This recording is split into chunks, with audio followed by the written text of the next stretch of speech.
রাধে রাধে বন্ধুরা, তোমরা সবাই কেমন আছো? আশা করছি সবাই খুব ভালো এবং সুস্থ আছো। গোপাল সোনা দেখো আজকে সাজুগুজু করবে। সেই সাজুগুজুটা আমি কি করে করাবো, কিভাবে গোপাল সেজবে সেটাই তোমাদের সাথে শেয়ার করছি। গোপাল সোনা কিন্তু স্নান করে চলে এসছে। চান করে একটা প্যান্টি পরিয়ে দিয়েছি, দিয়ে সাথে একটা হালকা সুতির জামা পরিয়েছি। গোপাল সোনার এই জামাগুলো কিন্তু আমি নিজে বানিয়েছি। কেমন হয়েছে আমাকে জানাবে। গরম বলে কিন্তু বেশি হেভি জামা পরাইনি। দেখো, এবার গোপাল সোনাকে একটা মালা এবং গোপাল সোনার কেশটা দিয়ে দিয়েছি। তারপর যেরকম প্রতিদিনের শৃঙ্গারে যা যা প্রয়োজন হয়, যেমন কানের দুল, হাতের চুড়ি, তারপর মাথার মুকুট, সবশেষে কিন্তু গোপাল সোনাকে আমি একটা মাথায় ময়ূরের পালকও দিয়েছি।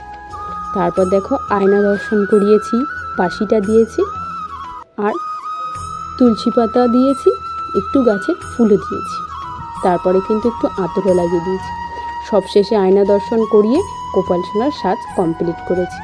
তোমাদের কেমন লাগছে অবশ্যই জানাবে। যদি ভালো লেগে থাকে তাহলে চ্যানেলটি সাবস্ক্রাইব করে একটা লাইক করে দিয়ে যাবে। তোমাদের একটি লাইক বন্ধুরা আমাকে অন্য একটি ভিডিও বানাতে অনেক অনুপ্রাণিত করে। রাধে রাধে।